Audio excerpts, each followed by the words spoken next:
கொள்கிறீர்களா? ஏன் என் வாழ்க்கை இப்படி இருக்கிறது? எனக்கு மட்டும் ஏன் கஷ்டம்? மற்றவர்களுக்கு கிடைத்தது எனக்கு ஏன் கிடைக்கவில்லை என்று.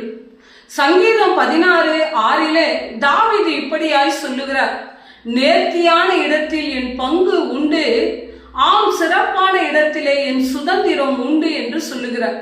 தாவீது எப்பேற்பட்ட சூழ்நிலையில் இந்த வார்த்தையை சொல்லுகிறார் என்றால், அவர் ராஜ்யத்திலே அமர்ந்து கொண்டு சுகமான சூழ்நிலையில இந்த வார்த்தையை அவர் சொல்லவில்லை.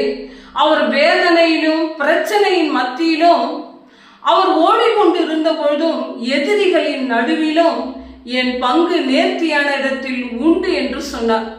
ஏனெனில் தாவீது அவருடைய சூழ்நிலையும் வேதனையும் பிரச்சனையும் மற்றவர்களையும் அவர் பார்க்கவில்லை.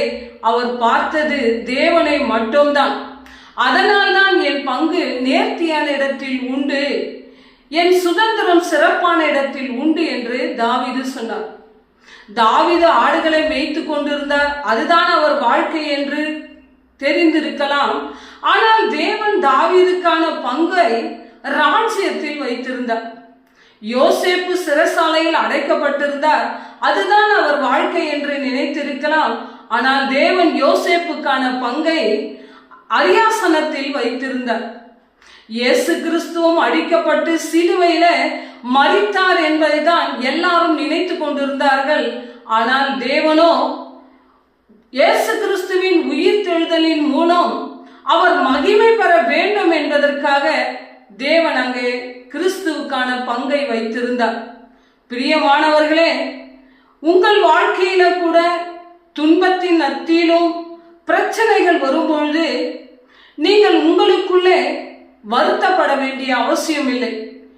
ஏனெனில் தேவன் உங்களுக்கான பங்கை வைத்திருக்கிறார். சில நேரங்களில் அந்த பங்கு தாமதம் ஆகலாம் பெற்றுக்கொள்வதற்கு. ஆனால் தேவன் ஏற்ற காலத்தில் குறித்த வேளையில தேவனிடத்திலிருந்து நீங்கள் பங்கை பெற்றுக்கொள்வீர்கள்.